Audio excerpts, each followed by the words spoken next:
Время новостей на канале Абаза. В студии Марина Будба. Здравствуйте. Сегодня в выпуске.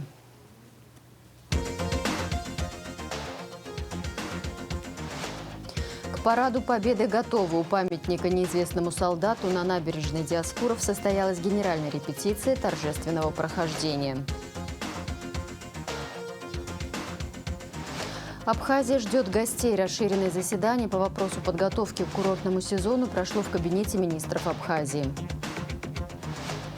Особенности обучения детей поколения Z. В Абхазском госуниверситете завершилась международная конференция. 9 мая в Абхазии отметят 76-ю годовщину победы в Великой Отечественной войне. Запланирован ряд официальных мероприятий. Утром на набережной Махаджиров состоится торжественная церемония возложения цветов к памятнику неизвестному солдату и митинг. Следом здесь же пройдет торжественный марш парадных расчетов на набережной Махаджиров и международная акция «Бессмертный полк». Также по маршруту Сухум-Гулрыбш Сухум состоится велопробег «Спасибо деду за победу». На набережной Диоскуров у памятника неизвестному солдату состоялась генеральная репетиция торжественного прохождения парадных расчетов, посвященного 76-летию победы в Великой Отечественной войне. 9 мая командовать парадом будет первый заместитель министра обороны Беслан Цвижба. Примет парад министр обороны Владимир Ано. Позже в актовом зале Министерства обороны прошло торжественное собрание в честь 76-й годовщины победы в Великой Отечественной войне. Обо всем по порядку. Виола Барганджи.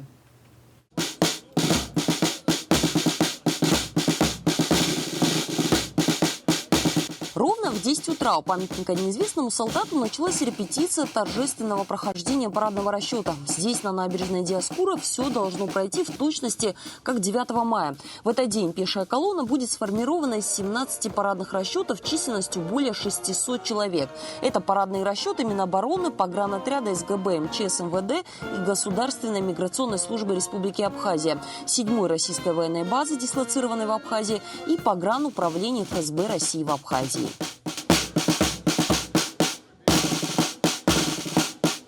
Офицеры, сержанты, солдаты и курсанты все вместе. Они стремятся держать идеальный строй. И несмотря на непростую задачу, к параду 9 мая участники торжественного марша готовы. Оценка, которая была выставлена министром обороны, это хорошо.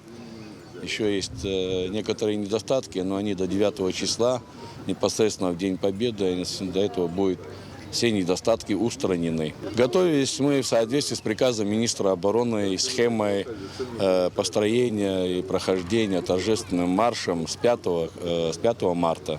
5 марта мы готовили личный состав. Вот такого масштаба никогда здесь, на набережной, не проводили у памятника неизвестному солдату. Всегда мы готовили части и подразделения Министерства обороны, но в данном случае мы сюда привлекли еще и другие силовые структуры, в том числе Государственная миграционная служба, Министерство по чрезвычайным ситуациям, Министерство внутренних дел и другие. Понаблюдать за торжественным маршем на набережную Диоскуров пришли не только местные жители, но и гости столицы. Очень здорово, да. Я, если честно, первый раз на такой репетиции. Очень красиво еще море. Вот, и необычно достаточно у нас в России, по-другому это. Парад, честно говоря, все здорово. Вообще неожиданно, даже приятно, что мы попали и посмотрели. Все очень здорово. Такие подготовленные ребята. Вообще супер. Сразу после завершения репетиции в главном оборонном ведомстве страны состоялось торжественное собрание в честь празднования 76-й годовщины Победы. С поздравительной речью перед присутствующими выступил министр обороны генерал-полковник Владимир Ано. Уважаемые ветераны Великой Отечественной войны, труженики тыла, товарищи солдаты, сержанты, старшины, офицеры и генералы, уважаемые гости, поздравляю вас с Днем Победы. День 9 мая 1945 года навсегда вписан в героический летопись нашей страны. Мы никогда не забудем подвиг народа-освободителя, отстоявшегося в боях независимость и цельность государства, право людей на мирную жизнь, на созидание и развитие. Это всенародный праздник, объединяющий все поколения наших граждан.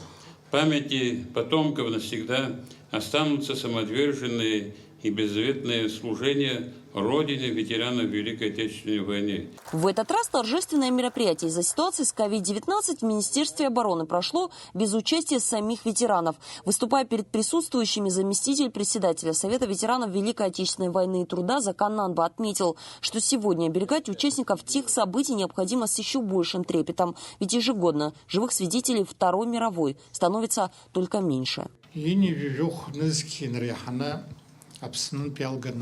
أي بشري يرجز رخطرنك تجيجني عن خز يخام زبسطه يحمو يفيع بيكوارو تجي مجز بخني جاف شبسا أخا درا أي بشران يرلدرشز يناتسنا أبستاز عرجة يرلدرشز رشزان الخجباء درباز رتشزان خزيكو ببري أتورخ يقول جنا تي يقول سنبرانزي خازايز أقو بزيرة دود زنير يرانا سشود أقوامش لسامتا يحمزر تخوب حزجي. С поздравительной речью в стенах Министерства обороны выступил также генерал-майор, герой Абхазии Вячеслав Эшба. Поздравляю вас всех с той и нас всех с той великой победой. Министр обороны здесь сказал, раны той большой войны до сих пор не зажили и недолго заживут. Народ Абхазии, как никто понимает, что произошло тогда, какая была эта трагедия и какие последствия. Потому что мы с вами пережили, надеясь на большой мир в советские времена, свою Отечественную войну, где и одержали победу. По традиции, в преддверии Дня Победы в Главном оборонном ведомстве страны также состоялось вручение медалей ветеранам Великой Отечественной войны. Их передадут по месту жительства. Кроме того, медалями за безупречную службу были награждены военнослужащие Министерства обороны. Виола Барганджа, Торни Камичпа, Абазатова. Поздравительный адрес от президента России Владимира Путина ветеранам Великой Отечественной войны, живущим в Абхазии, вручил чрезвычайный полномочный посол России в Абхазии Алексей Двинянин. Встреча прошла в посольстве России в Абхазии. О праздничном мероприятии расскажет Анастасия Никонова.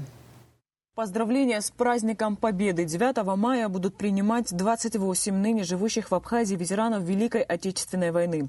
4 бойцов – Нонна Ивановна Дорофеева, Екатерина Васильевна Синявская, Ардаваст Акопович Сильвян и Елена Тимофеевна Вадзинская смогли посетить посольство России в Абхазии, где для ветеранов организовали праздничный прием. Хатырску Апсуа ветеранства. Дорогие друзья и товарищи, каждый год в эти майские дни мы отмечаем великую дату в истории. День Победы, день великого подвига наших отцов, дедов и прадедов. День скорби по тем, кто не вернулся с полей, погиб от голода в блокадном Ленинграде, заснул вечным сном у станков от истощения и переутомления в тылу. Параллельно с этим, как я уже отметил, сегодня мы ведем борьбу на медицинском фронте с коронавирусом, где, как вы знаете, России удалось достичь значительных успехов. Первая партия вакцины «Спутник Ви» уже поставлена в Республику Абхазия, и мы рассчитываем, что не за горами вторая и дальнейшие партии этой нужной вакцины с тем, чтобы оберечь население нашей братской и дружеской Республики Абхазия от распространения коронавируса. Конечно, прошло уже много лет со дня событий Великой Отечественной войны советского народа, но память о той войне не стерлась и, искренне надеюсь, не будет стерта никогда. Она по-прежнему жива и взывает к нам всем, ныне живущим на этой планете. Алексей Двинянин отметил, что День Победы останется праздником со слезами на глазах. Это дата, которую будут помнить веками, подчеркнул посол. Мы хорошо знаем цену той победы, помним о десятках миллионов погибших, искалеченных и пропавших без вести. Это по-прежнему своего рода двойной праздник со слезами на глазах. Это по-прежнему праздник, который мы будем помнить навеки. В нем навсегда слились величие и печаль, народная гордость и память. Мы всегда с большим волнением и трепетом чествуем ваше легендарное поколение ветеранов и фронтовиков. К сожалению, с каждым годом ветеранов становится все меньше и меньше. Но они не исчезают бесследно, навеки становятся неотъемлемой частью пантеона великой славы, героями, которые вдохновляют и нынешние поколения воинов. Еще раз хочу сказать, что мы победили в самой страшной войне 20 века. 9 мая – это торжество справедливости, отметил посол. По его словам, подвиг фронтовиков навсегда останется в памяти ныне живущих людей. Алое знамя победы, омытое в крови советских героев, озарило нашу правоту и показало всему миру торжество справедливости. Стало назиданием неминуемого возмездия агрессорам за то все горе, которое они причинили и пытались причинить. Дорогие наши фронтовики, ваш подвиг навсегда останется в нашей памяти. Вы легендарные воины великой страны, благодаря которым мы все живы и стараемся по мере сил и возможностей заниматься созидательным трудом на развитие и Республики Абхазия, и Российской Федерации. Низкий вам поклон, вы этого заслужили. Хочу пожелать всем доброго здоровья, с предстоящим 9 мая, Днем Великой Победы. Ура!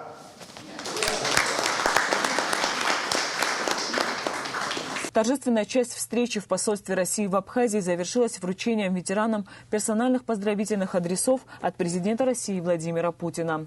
Позвольте вручить поздравления Елене Тимофеевне Вадзинской.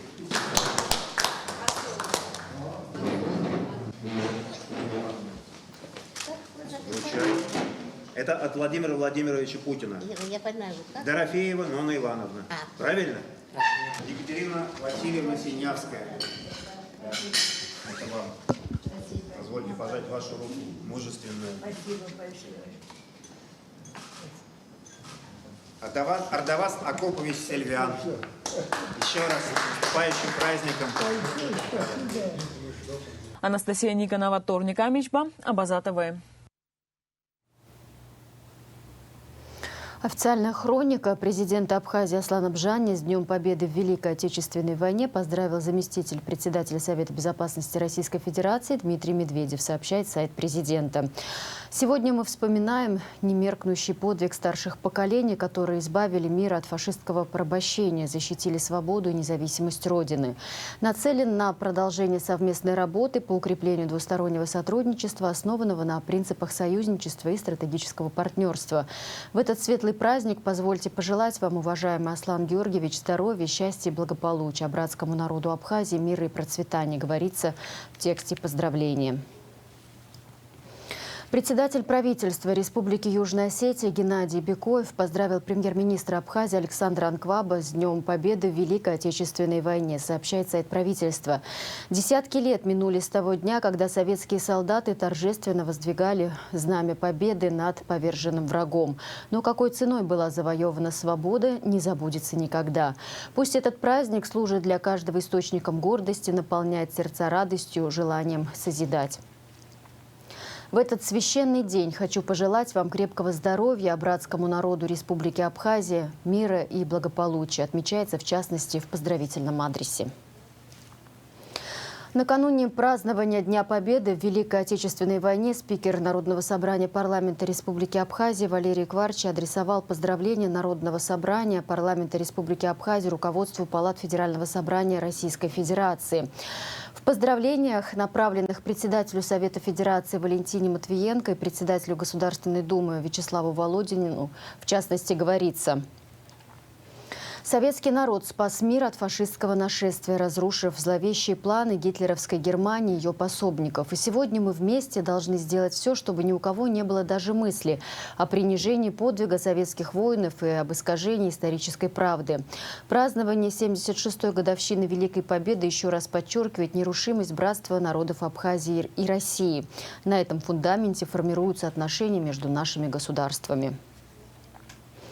Председатель Государственной Думы Федерального собрания Российской Федерации Вячеслав Володин поздравил спикера Народного собрания парламента Республики Абхазия Валерия Кварчи с Днем Победы в Великой Отечественной войне. В поздравлении, в частности, говорится: поздравляю вас с Днем Победы, великим праздником, символом силы духа нашего народа. Мы гордимся подвигом поколения победителей, героями, освободившими мир от фашизма. Вячеслав Володин пожелал Валерию Кварчи здоровья и всего самого доброго.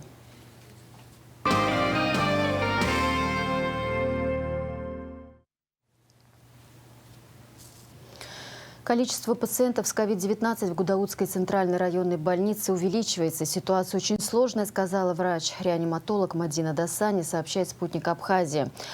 Больница переполнена. Если к нам поступят больные, нуждающиеся в лечении в реанимации, нам некуда их уложить. В этом случае придется использовать кушетку или топчан, несмотря на то, что такие пациенты должны лежать в реанимационных кроватях. В случае необходимости придется прибегнуть и к этому, заметила она. Сейчас в инфекционном отделении пациентов не принимают из-за недостатка врачей, говорит доктор. Из-за нехватки персонала медикам приходится выполнять и работу санитаров в том числе. Врач-реаниматолог призвала население республики беречь себя во время проведения праздничных мероприятий в честь 76-й годовщины Победы в Великой Отечественной войне. Сотрудников медицинских учреждений обучают основам проведения профилактической прививки от коронавирусной инфекции. Тренинги проводит СЭС Республики, сообщает Апсны-пресс со ссылкой на Минздрав Абхазии. По словам главного государственного санитарного врача Людмилы Скорик, в Абхазии ранее проводилась только вакцинация от бешенства и дизентерии. Нужно со всей ответственностью отнестись к кампании вакцинации от коронавируса, отметила Скорик. На прививку необходимо идти с паспортом гражданина Абхазии, где предстоит заполнить анкету пациента, пройти обязательный осмотр врача, а также письменно подтвердить согласие на проведение прививки.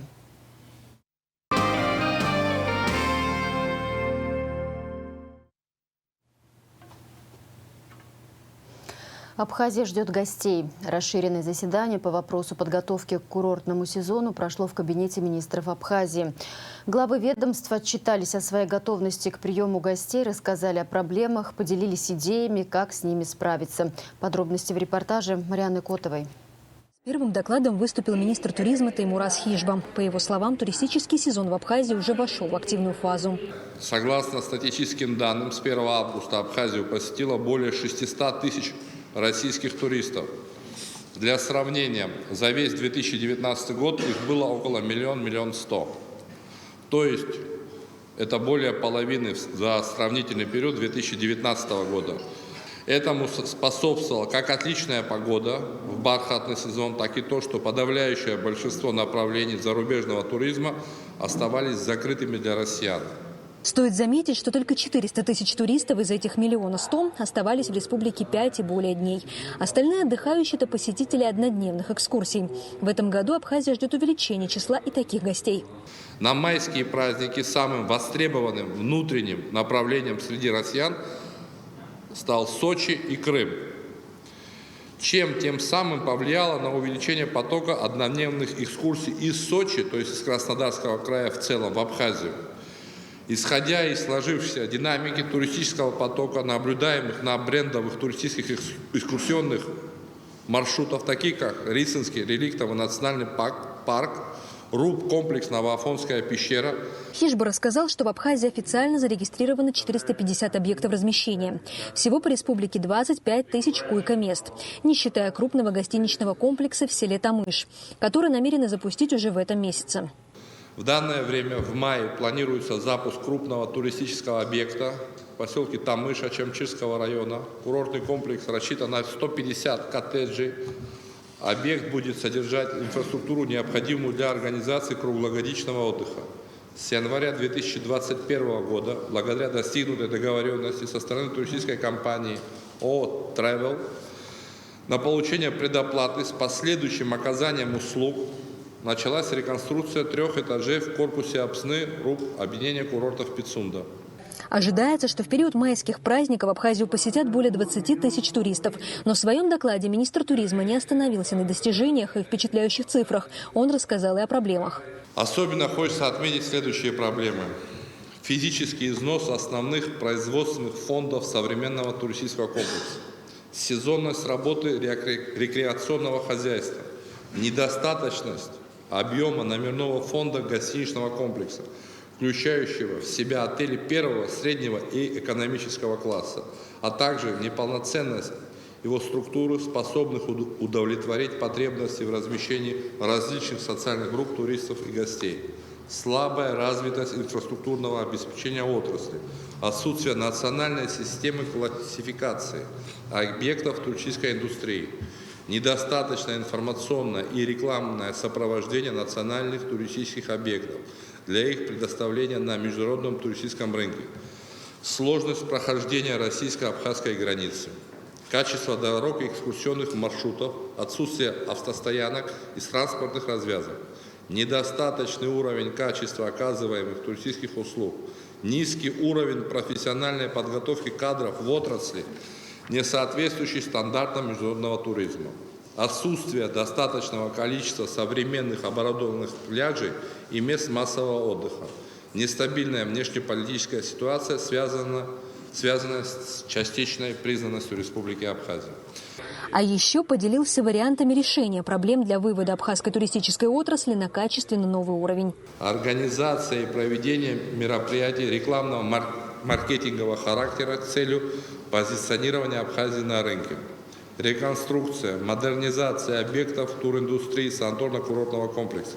Разработка новых экскурсионных маршрутов, их сертификация и благоустройство. Развитие системы туристического страхования. Наличие возможности у туристов получить качественную медицинскую помощь, в том числе в коммерческих лечебных учреждениях.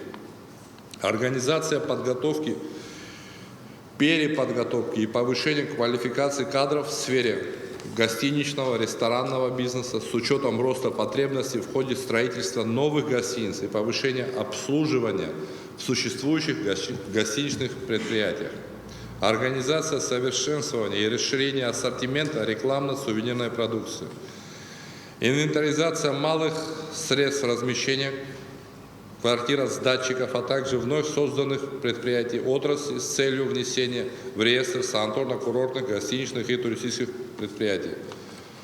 Приведение работ по обеспечению прибрежных территорий мест пребывания людей на воде необходимых спасательными станциями, максимальное использование природных лечебных факторов и рациональное использование рекреационного ресурсов и курортов в целом, повышение инвестиционной привлекательности и работа с инвесторами. Что касается правоохранительных органов, то, исходя из доклада министра внутренних дел Дмитрия Атбар, милиция Абхазии находится в полной боевой готовности. С мая текущего года руководители служб центрального аппарата, начальники органов внутренних дел курортных зон будут обеспечивать тесное взаимодействие между различными службами – милицией общественной безопасности, криминальной милицией. Общими усилиями будут проведены в городах и районах специальные оперативные и профилактические мероприятия. Силы оперативного состава и участковых инспекторов будут направлены на выявление и пресечение намерений преступных групп, особенно из числа мигрирующего криминального элемента. Также милиция будет пресекать продажу фальсификата, меда и алкоголя. Будут проводиться рядовые мероприятия в целях выявления и пресечения фактов различных видов фальсифицированных алкогольных напитков, медов и иной продукции. Реализации в домах отдыха, санаториях, на рынках и маршрутах следования туристов и отдыхающих. Президент Аслан Бжани, в свою очередь, подчеркнул, что необходимо особое отношение к туристам-автомобилистам. Он призвал сотрудников ГАИ не останавливать машины отдыхающих для проверки документов. Хотел бы, как это делается в таких случаях, обратить внимание руководства Министерства внутренних дел на автотуристов с тем, чтобы автотуристы из Российской Федерации чувствовали себя здесь комфортно. А для того, чтобы в отношении них мы проявили некую терпимую лояльность. Это должно быть обосновано, имея какой-то материал или в случае грубых нарушений. Во всех остальных случаях просто так для проверки документов подчиненным своим, скажите, останавливать, беспокоить не стоит. Что касается санитарно-эпидемиологической ситуации в стране, то, по словам главного санитарного врача Людмилы Скорик, сейчас виден рост заболеваемости, который она связывает с проведением массовых мероприятий. Цифры заболеваемости по новой коронавирусной инфекции, которые регистрируются в настоящий период в Республике Абхазия, свидетельствуют о том, что основные профилактические меры периодически нарушаются. Так, небольшой скачок показателей Заболеваемости зафиксирован после 11 апреля прошедшая избирательная кампания в городские собрания. Скорик призывает население не расслабляться, а наоборот подготовиться к тому, что вместе с туристами в Абхазии появятся новые штаммы вируса. Чтобы максимально обезопасить себя от заражения, ими санитарный врач не рекомендует жителям Абхазии выезжать за пределы республики. Мне хотелось бы рекомендовать руководителям ограничить командировки своих сотрудников за пределы Республики Абхазия, так как количество мутирующих вирусов в мире быстро увеличивается, чему свидетельствуют эпидемиологические ситуации в Индии и Турецкой Республике.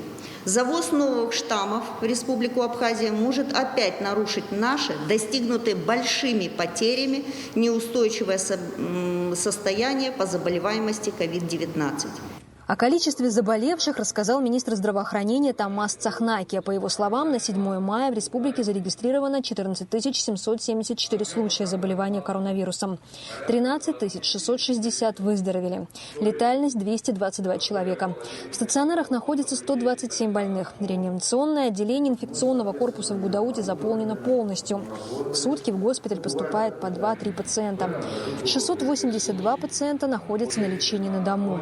Что касается лечения туристов, то в случае, если им понадобится стационарная помощь, то, по словам Цахнаки, разработана схема, а медикаменты, которыми будут лечить туристов, поступают по линии Минздрава по проекту медикаментозной помощи республике. В рамках соглашения, межправительственного соглашения 2013 года стороны оказывают экстренную неотложную медицинскую помощь на бесплатной основе в соответствующих учреждениях. Безусловно, это определенная нагрузка на наш бюджет, но тем не менее есть еще одна целевая ведомственная программа. Это централизованное обеспечение лечебных учреждений медикаментами и расходным материалом, в рамках которой мы, безусловно, будем оказывать медицинскую помощь туристам в неотложных состояниях. О своей готовности к туристическому сезону доложили МЧС и пограничная служба. Министр по налогам и сборам рассказал, что виден прирост и в его сфере. А мэр Сухума Беслан Эшба проанонсировал акцию «Чистый город», которая пройдет в Сухуме 20 мая. На 20 мая запланировали акцию «Чистый город». Мы обратимся, уже в принципе все письма подготовлены, сейчас после праздников получат все юридические лица, государственные учреждения, и мы ко всем обращаемся. Мы, конечно, все организуем, все предметы необходимые, перчатки, ведра, грабли. Будем просить всех подключиться к такому роду мероприятию. О ситуации в своих городах рассказали главы администрации Гагры и Гудауты. Поделились планами и проблемами, которые они намерены решить в самое ближайшее время, чтобы туристический сезон 2021 года прошел успешно и результативно для государственного бюджета. Марьяна Котова, Рамо Канки, Степан Мартиросян, Абаза ТВ.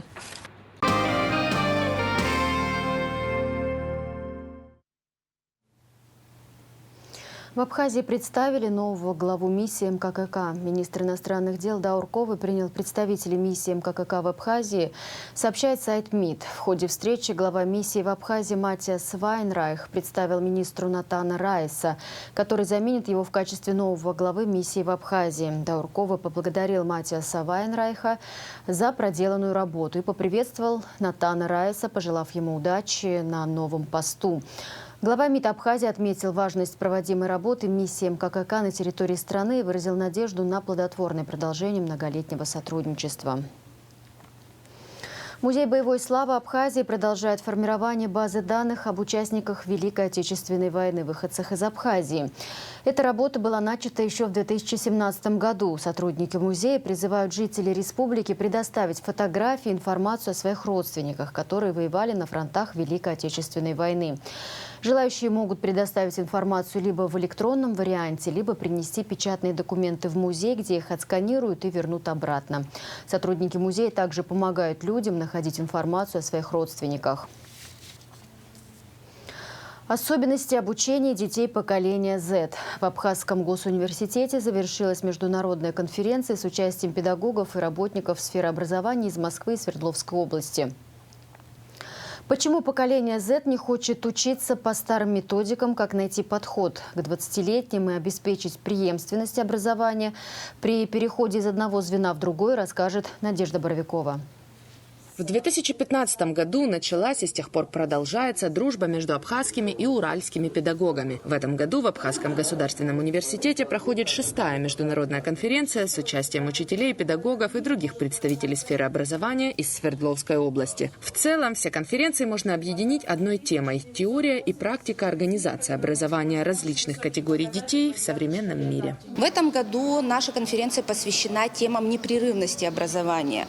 То есть, как обеспечить преемственность образования при переходе ребенка со ступени дошкольного обучения на ступень школьного, потом при переходе на ступень высшего образования, чтобы этот переход был максимально комфортный, чтобы дети были готовы к этому переходу и педагоги были готовы. Конференция продолжалась 3 дня. Последний из них посвящен особенностям обучения детей поколения Z, то есть рожденных после 2000 года. Кандидат психологических наук, доцент Уральского государственного педагогического университета Юлия Водяха объяснила, что мышление, память и скорость восприятия у 20-летних значительно отличаются от остальных поколений, и это нужно учитывать при создании образовательных программ. Наше молодое поколение живет в ситуации скорой, быстрой смены, постоянной, хронической смены информации.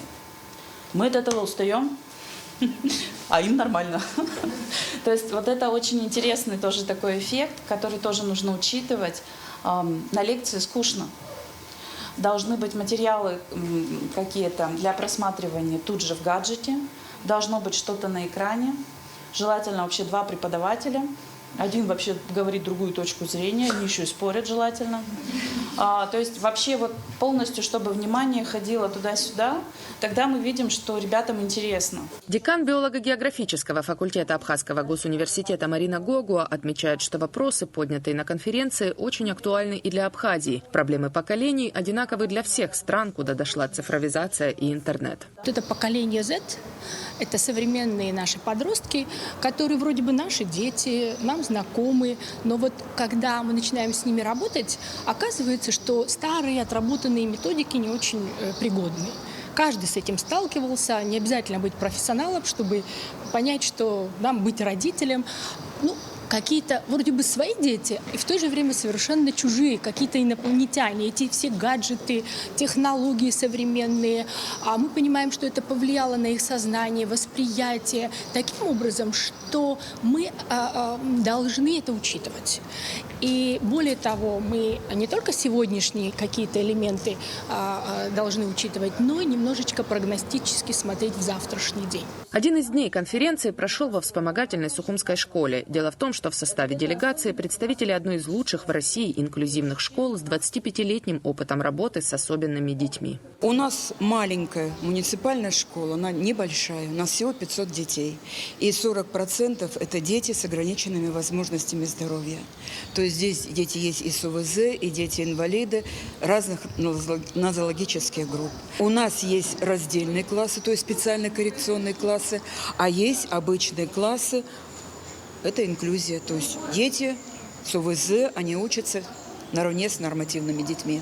Похвастаться, конечно, нам есть чем, потому что дети, которые у нас обучают, дети с задержкой психического развития, они продолжают обучение дальше. И в 10 классах поступают в среднее специальное, высшее учебное заведение. Ну, а дети, которые у нас с умственной отсталостью, то есть для нас самое главное, это чтобы они получили профессию, нашли, то есть себя в жизни, смогли в социуме устроиться. В составе российской делегации, которая в этом году приехала на международную конференцию, педагоги Уральского госуниверситета, представители школьной системы образования и детских садов, а также сотрудники управления образования, председатель областной медико-психологической комиссии и глава службы ранней помощи. Это госучреждение, в задачи которого входит диагностика и выявление нарушений в развитии у детей раннего возраста. Надежда Боровикова, Рамо Камкия, Абаза ТВ. Первое место у команды школы номер 3 имени Юрия Воронова «Брейн-ринг» среди школьников 9-11 классов, посвященный теме событий Великой Отечественной войны, состоялся в Государственном музее боевой славы имени Владислава Ардзенба. Подробности в репортаже Астанды Оторба в нашей рубрике «Ам-Шахтыс» после выпуска новостей.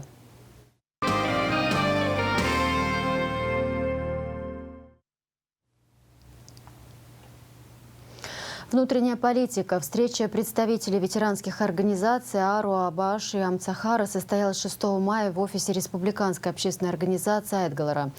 Во встрече также приняли участие представители администрации президента Абхазии. Участники встречи обменялись мнениями по поводу инициативы Айтгалара о политической амнистии. Было принято решение о проведении переговоров и консультаций со всеми заинтересованными сторонами для дальнейшей выработки механизмов реализации соглашения по стабилизации внутриполитической ситуации в стране. Мы не видим необходимости в политической амнистии. Дать объективную политическую оценку событиям 2004, 2014, 2020 годов смогут лишь будущие поколения. Тем более, что каждая из сторон свою оценку тем или иным событиям уже дала, и они абсолютно разные. И прийти к общему в данный период не представляется возможным. Об этом говорится в распространенном 7 мая заявлении председателя РОО ветеранов Отечественной войны народа Абхазии АРО Тимура Гуля. В нем также отмечается, что 6 мая по приглашению заместителя главы администрации президента Зураба Каджая в офисе общественной организации Айтгалара в ходе встречи ветеранских организаций Абаш, Амцахара, АРО обсуждалась инициатива общественной организации Айтгалара о политической амнистии. Если говорить о политике АРО, то мы считаем, что есть более важные вопросы, которые необходимо обсудить. Исключение из внешнеполитической концепции возможности ведения многоуровневых переговоров с Грузией. Признание России системного геноцида Грузии в отношении народа Абхазии, который совершался в течение почти всего 20 века, и другие вопросы. Что касается внутренней политики, то напомню, что в августе 2020 года АРО объявила о моратории на проведение митингов и различных акций с политическими требованиями сроком на полгода, и мы сдержали свое слово. К сожалению, это не принесло положительных результатов, и у правительства страны до сих пор нет антикризисного плана по выходу страны из энергетического и экономического кризиса, отмечается в частности в заявлении председателя АРО.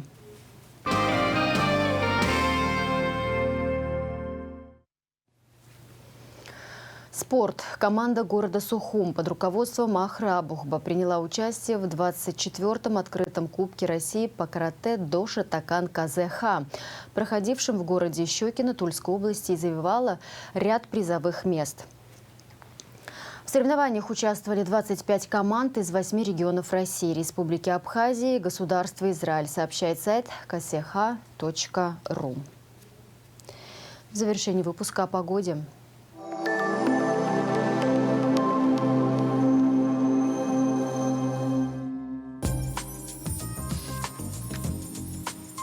В выходные дни 8 и 9 мая на побережье Абхазии погода неустойчива. В субботу ожидается по-летнему теплая погода, без осадков. Фон дневной температуры воздуха достигнет 24-26 градусов.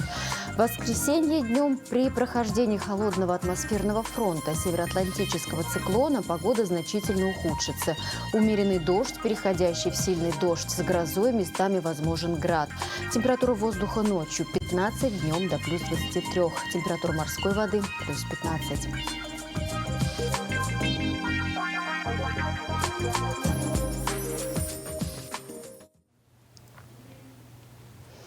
На этом пока все. За развитием событий следите вместе с нами на сайте abaza.tv. До встречи!